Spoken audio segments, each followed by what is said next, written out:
I started this project back in May, I think May of 2021. Prior to starting it, I was a computer science student, and I didn't really have any film knowledge outside of things that have been self-taught, and so I transferred into another college that my new major actually was cinema and photography, and I completed all of the shooting for that stop-motion short film, but then I figured before I finalized it, edited it, did all the green screening and all that, I would see what I learned from my first 2 semesters at my new college in this major. So that was part of the reason that I chose stop motion, is I would have complete control over just about every aspect of the film, especially the characters, because I could animate them myself and I could have as many as I wanted. It wasn't limited to what people I knew, what friends I had available, schedules, stuff like that. It was just some little mannequin figurines in my basement that I could make whatever I wanted them to be. So yeah, I wanted to avoid the pitfall that I think a lot of early cinema students fall into, and it's a pitfall that I have already fallen into, is thinking way too big and trying to do something beyond one's skill set. My first short film was supposed to be a 4-part mystery series with a bunch of my friends, and it would be like a detective thing. And it was too big and it was too much, and it just didn't work. I didn't have the resources, I didn't have the knowledge to make that happen. And so I realized my mistake, and my second short film was the most scaled down thing possible. It was just a little bit of stop motion, a little bit of, I guess, puppetry, kind of, and just mostly shot in my room and then in my living room. That was like really scaled it back to focus on learning how to make films instead of trying to tell the biggest narrative possible. I wanted to start small and work my way up, and this felt like the next most logical step for that. I think the second half of May and a bit of June of 2021 was a lot just completely dedicated to just building that set. So most everything was comprised of like really cheap things at the arts and crafts store, things from my house or yard, and then a lot of cardboard. There's nothing in the final version, I don't think, or if there is, it's very minimally. I can't think of anything at the moment, but there's nothing that's like digitally created or CGI or whatever. It's all genuinely things that are in front of the camera that I took pictures of. They're just not all there at the same time.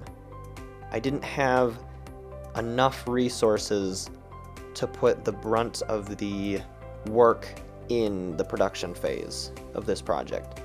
I didn't have enough space to make a fully expansive, massive set, so I made it as big as I could manage, and then I needed to use green screens to later fill in the gaps.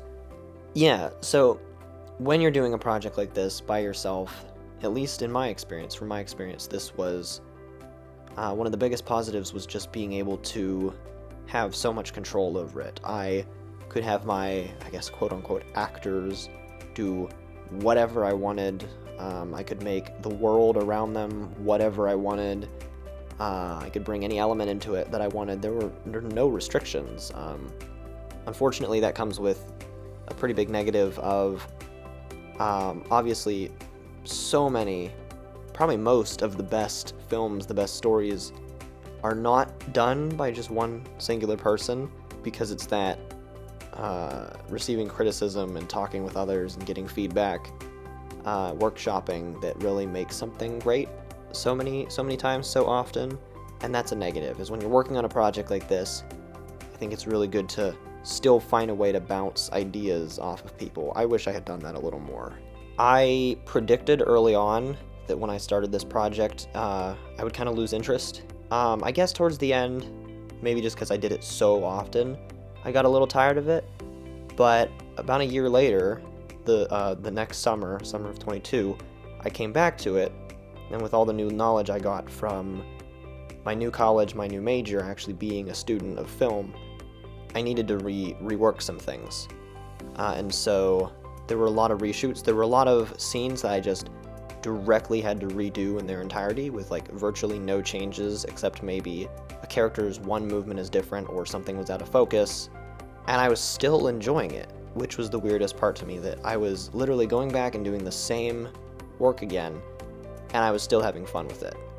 And so I think that was one of the biggest surprises, is doing all of this work and finishing this process and realizing that I still love stop motion and that I am genuinely eager to start another project like this. Like, this was not something I expected being a potential career option for me.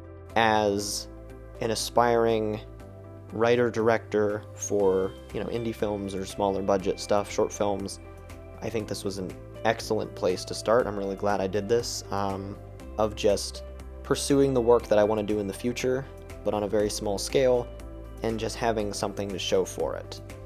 And that my initial roadblock, and my roadblock for a while had been, oh, I don't have the resources, oh, I don't have the camera equipment, I don't have the crew, I don't have the actors, I can't.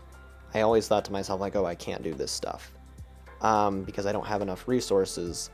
But it was just like, I finally stopped dealing with all those things as roadblocks, and I just found another way. I almost wish that I had figured out how to do this kind of stuff a little earlier, and been making more shorts like this for a while, and so I'm really glad that I pursued this project completely on my own, in the way that I did. I'm excited to work on something like this again. I'm excited to start something like this. I have a lot of ideas, and I guess I'll just see what's next. But for now, I guess that's the story of Night Shift.